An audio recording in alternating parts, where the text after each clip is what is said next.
Meilikavimas. Meilikavimas yra neįkainojamos vertės masalas visiems, norintiems užvaldyti kitus. Jis pasižymi galingomis traukos savybėmis, nes veikia per dvi bendras žmogaus silpnybes – tuštybę ir egoizmą. Kiekvienas žmogus turi tam tikrą laipsnį tuštybės ir egoizmo.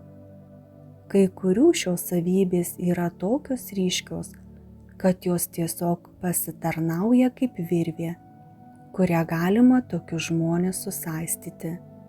Geriausia iš visų virvių yra meilikavimas. Meilikavimas yra pagrindinis masalas, kuriuo vyrai suvilioja moteris. Kartais, o iš tikrųjų dažnai, moterys panaudoja šį masalą, kad užvaldytų vyrus, ypač tuos, kurie neužkariaujami, pasitelkdamos seksą. Aš mokau juo naudotis tiek vyrus, tiek moteris. Meilikavimas yra pagrindinis masalas, kuriuo mano atstovai skinasi kelią į pasitikėjimą žmonių, iš kurių perka informaciją, reikalingą karui kurstyti. Bet kur žmogus stabteli, kad pamatytų savo tuštybę meilikavimui, aš įeinu ir pradedu rengti dar vieną plaukiantį pasroviui. Tie, kurie neplaukia pasroviui, lengvai nepasiduoda meilikavimui.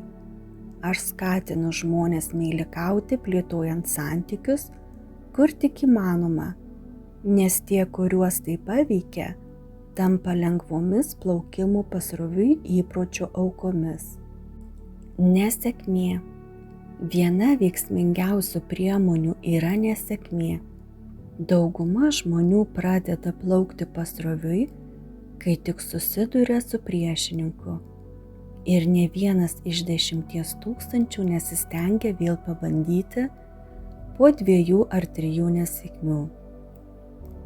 Nesėkmė palaužia žmogaus moralę, sugriauna pasitikėjimą savimi, užslopina entuziazmą, bugina vaizduotę ir sugriauna aiškią tikslo koncepciją. Kiekvieno sėkmingo žmogaus gyvenimas aiškiai patvirtina tai, ką žino kiekvienas tikras filosofas. Kiekviena nesėkmė kartu atneša ir lygiavertę naudos sėklą. Bet ta sėkla nesudygsta ir neauga, jei ją gauna pasroviui plaukiantis žmogus. Jis stiebiasi į gyvenimą tik rankose žmogaus, suprantančio, kad dauguma nesėkmių yra tik laikinas pralaimėjimas. Ir žmogaus, kuris niekada jokiomis aplinkybėmis nepriima pralaimėjimo kaip pasiteisinimo dėl plaukimo pasroviui. Nesėkmė yra privalumas tik tada, kai ji nepriverčia žmogaus nuleisti rankų ir pradėti plaukti pasroviui. Aš skatinu žmones kuo dažniau klysti ir patirti nesėkmes, nes po 2 ar 3 nesėkmių nė vienas iš 10 000 daugiau nebebandys. Aš nesijaudinu dėl tų kelių, kurie nesėkmes paverčia laipteliu į viršų, nes jie vis tiek priklauso mano priešininkui. Šie žmonės yra tie, kurie neplaukia pasroviui, todėl man ir yra nepasiekiami. Propaganda. Vienas veiksmingiausių mano triukų yra propaganda. Man tai labai vertinga priemonė padedanti užprogramuoti žmones. Šio triuko gudrybė slypi jo panaudojimo subtilume. Propagandą sumaišau su pasaulio naujienomis. To mokau ir valstybinėse, ir privačiose mokyklose. Matau, kad propaganda randa kelią ir į sakyklas. Nuspalvinu jie visus filmus. Matau, kad ji randa kelią į namus, kuriuose yra radijas. Įdedu ją į skelbimų lentas, laikraščius ir radijo reklamą. paskleidžiu propagandą visose verslo vietose, kur dirba žmonės, užpildau ją teismo sales skyrybų metu ir ji padeda man naikinti įmones ir pramonę.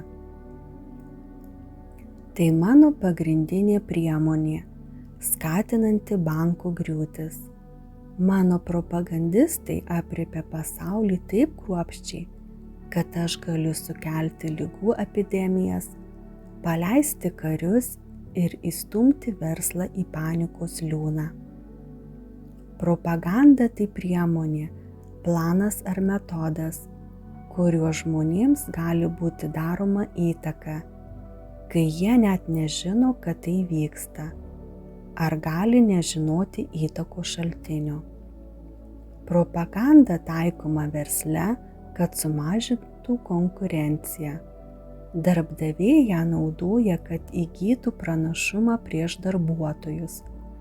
Darbuotojai atsako tuo pačiu ir naudoja propagandą, kad įgytų pranašumą prieš darbdavius.